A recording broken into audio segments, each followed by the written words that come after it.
Awalnya anak saya pulang dari BTS, dari SMK Penerbangan. Dia pulang sekitar jam 7 setengah 8-an sampai rumah. Dia mungkin lelah, capek, dia istirahat di rumah sambil tiduran di kamar. Setelah dia lagi tiduran, datanglah almarhum dan teman-temannya berdua. Mereka bertiga datang dan assalamualaikum, saya jawab dan ditanya, saya kenal sama almarhum, saya tanya, ada Samil tumben kemari. Iya nih Mama Bayu, Samil kangen sama Bayu, kata gitu. Oh ya udah kalau kangen main di sini, saya bilang gitu. Terus mereka bertiga main game, tidur-tiduran sambil ngopi-ngopi di rumah Bayu. Terus setelah udah main jam 10, anak saya minta uang 10.000 untuk jajan katanya.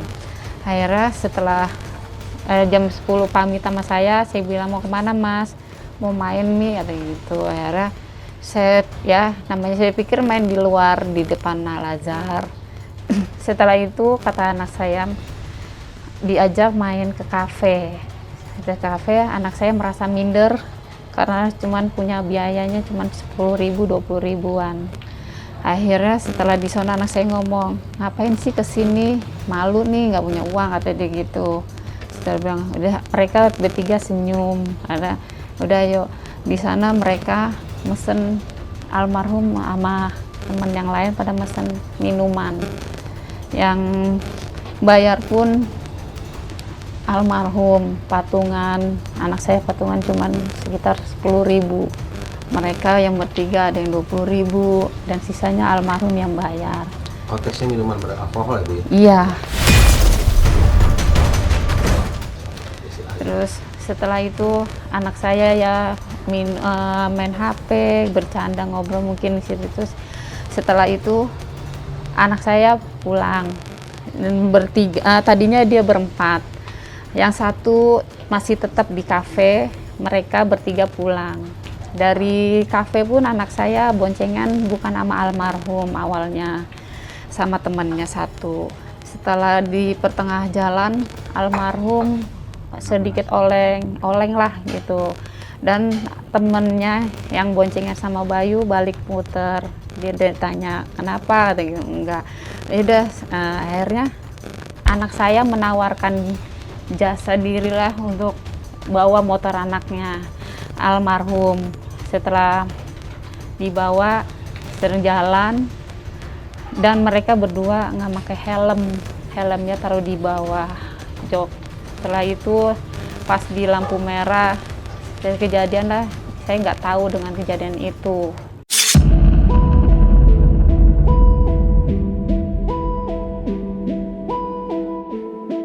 Saya dicari dengan Mas Rudi.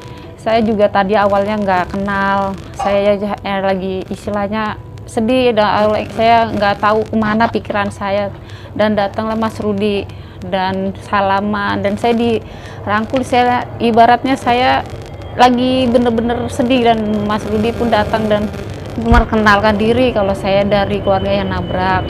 Saya pun salaman, dan saya dipeluk. Ibaratnya saya memang bener-bener udah lagi nggak, pikiran saya udah bener-bener gimana lah rasanya. Terus saya ditenangkan dan alhamdulillah saya dibantu.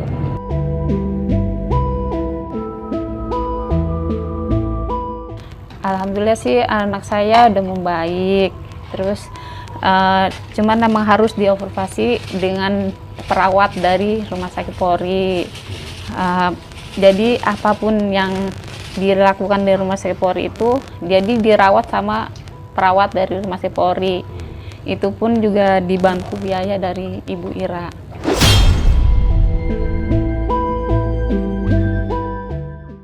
Kaget banget, saya nggak ngerti sih, orang biasa. Saya juga awalnya takut, lah kenapa jadi begini, saya nggak ngerti. Istilahnya juga ibaratnya kok sampai viral. Saya juga nggak punya pikiran seperti itu. Yang penting saya hanya untuk ibaratnya, ya saya nggak ngerti lah istilahnya untuk viral-viral begitu. Malah saya takut melihat TV.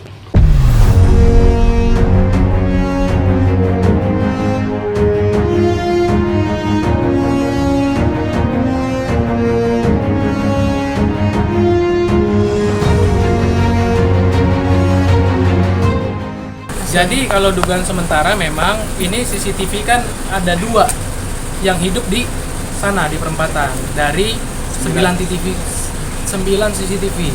Jadi dari Polres menayangkan 2 CCTV, tidak ada dugaan kami sementara ya, tidak ada si pengemudi itu berhenti untuk turun membantu si korban. Kira-kira gitu. Dugaan kami sementara melihat CCTV yang tayangan tadi. Jadi 2 CCTV itu secara langsung diduga keras memang telah terjadi pelanggaran lalu lintas berdasarkan pasal 311 Undang-Undang Lalu Lintas Angkutan Jalan, bahwa diduga pengendara motor ya menerobos lampu merah. Karena jelas di CCTV tadi menunjukkan arah dari klien kami lampunya hijau.